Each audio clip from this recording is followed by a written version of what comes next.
In Chapter 3, Woodside and McClam discussed the expansion of human service settings, the non-traditional context of human service delivery, the ways that technology is used in human service work, the challenges presented by the international dimension of human service work, and the trends that are emerging in our field.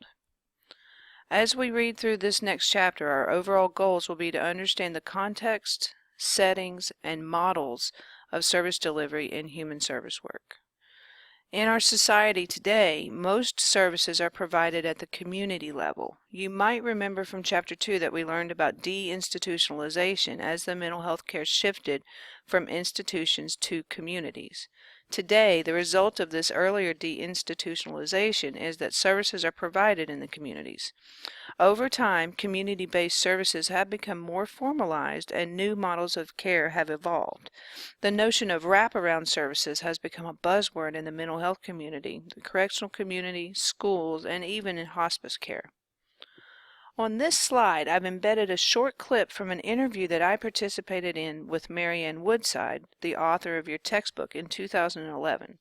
Marianne was one of my professors in my doctoral program, and it's always fun for me to be able to use some of my experiences with her to illustrate different aspects of this class.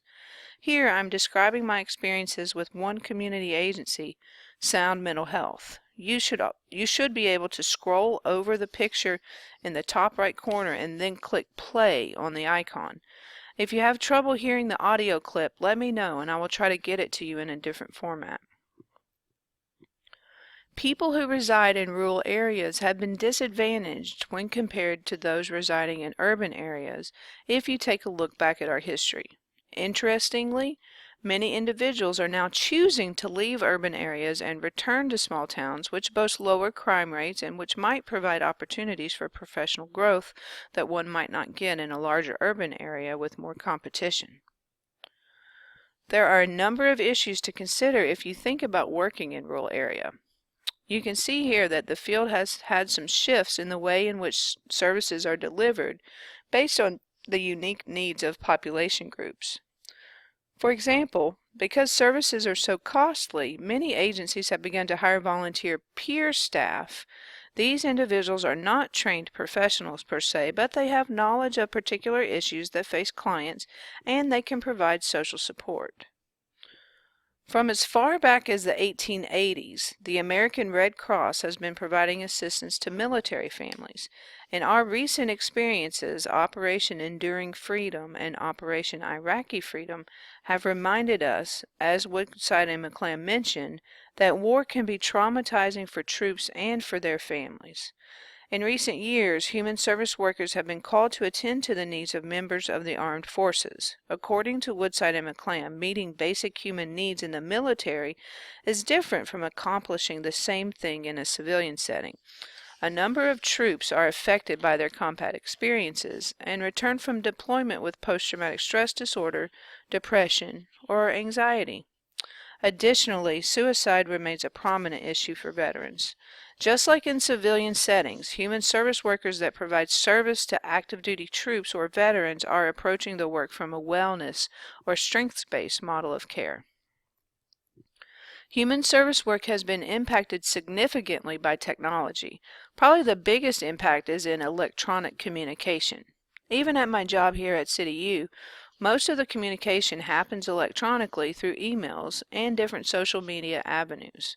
When I think back to my time in the field, probably the biggest change that I've seen over my career is the shift from handwritten documentation to electronic documentation.